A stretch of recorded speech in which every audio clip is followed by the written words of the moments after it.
you've got a question from Facebook question, Bill. Go ahead and bring that up. Yeah, Kevin Smith talked about how he was driving on I-77 every day, and Kevin said if you're in the toll lane to avoid heavy traffic and then you have to merge back through the traffic to get off, how is that going to be effective? And the short answer, Kevin, it's not going to be. It is not going to work. We've said it. It's bad for business. It's bad for commerce. It's bad for the citizens. It's bad for our communities. This is something we're going to cancel that contract.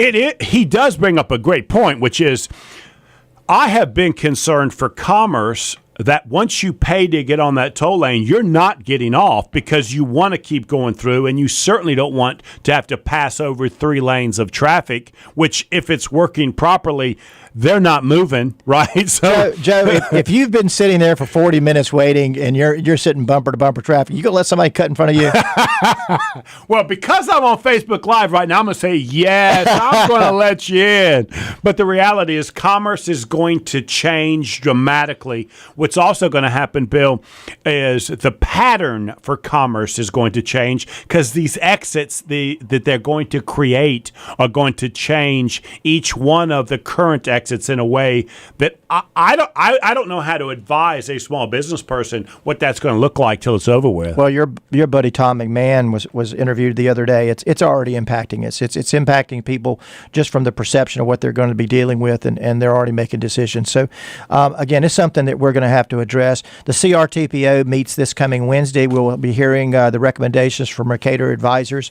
They will take those recommendations to DOT, and hopefully we'll get one of the alternatives that we're looking for.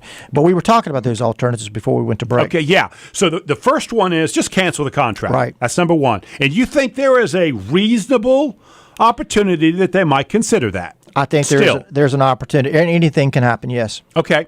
Then DOT buys out the contract, but allows Sentra, this is number 2, allows Sentra to build both lanes. One of them becomes a general purpose lane, and the other one still becomes a managed lane that they would operate. Man, I think the state of North Carolina would operate it. Because it would just be a single, right. It'd be harder for them to make They would buy profit. Sentra completely out of it. Okay. And then what's the third one? I think the third scenario would be to take the shoulders that we have now that people sometimes they pull off on the shoulders for emergency vehicles or such not.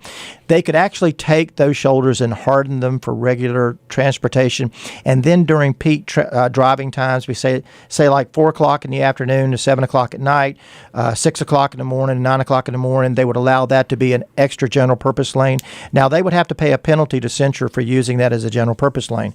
But that's an alternative, and they're doing that in other states now. So that is a real possibility. Other than the part about we have to pay them for it, I love that concept. I mean, it makes perfect sense to me. I think that is a scenario that they're really looking at hard. I think that's one of them. There is the alternative that they broached that none of us felt like was an alternative at all, and that's taking people that were going to be driving in the HOT lanes and offering them discounts if they use them on a very frequent basis, almost like frequent flyers. Right. That's not a scenario that's going to appeal to anybody in Lake Norman. So that scenario. And then there's always we're not going to do anything at all. And I'm going to tell you something, Joe. I can't even recount the number of times that we've been to Charlotte or Raleigh on this issue. It seems to be that DOT and the governor and his staff have been very receptive. They've been talking. They've been engaged. They have seemed to care. And if at the end of the day nothing comes of this, they ought to be given the Academy Award because they sincerely look like they are trying to make a difference. But Bill, that's why you're here today. That's why we're doing this on Facebook Live. That's why we're having this conversation. We see some hope. I mean, we think there may be some changes to this arrangement. But make no mistake. If at the end of the day they pave this road, they make these improvements, they put in the tolling, and they make no changes to the contract, we will not stop until the day that we have an additional general purpose lane. We will not stop. Never quit. Never give in. So, for all of us out there that are driving, getting ready to get back on 77 on a Friday afternoon, and I read somewhere that the amount of accidents has gone up substantially. What's the timing of all of this? Have you heard what's happening? Because I keep getting different dates. Different sections are going to open up at different times. Do you have any information on that? I was under the understanding that at the probably the last quarter of next year we're going to be open for business. But again, they're working pretty fast, and I think it's all dependent on weather. They can't pour concrete and asphalt when we have daily rains at 5:30 in the afternoon. So, but they're going at breakneck speed and trying to get some things done. The debris in the roads, it's been well documented. It has been some safety issues. It's a nightmare out there in terms of the construction and what's been going on. I think NCDOT could have done a much better job if they would have done this in-house versus using this independent contractor. And now, the last thing, and then we're going to bring on a guest. I'm curious, Bill. There is a new election that's getting ready to gear up in all of our small towns, all across, all the way up and down 77.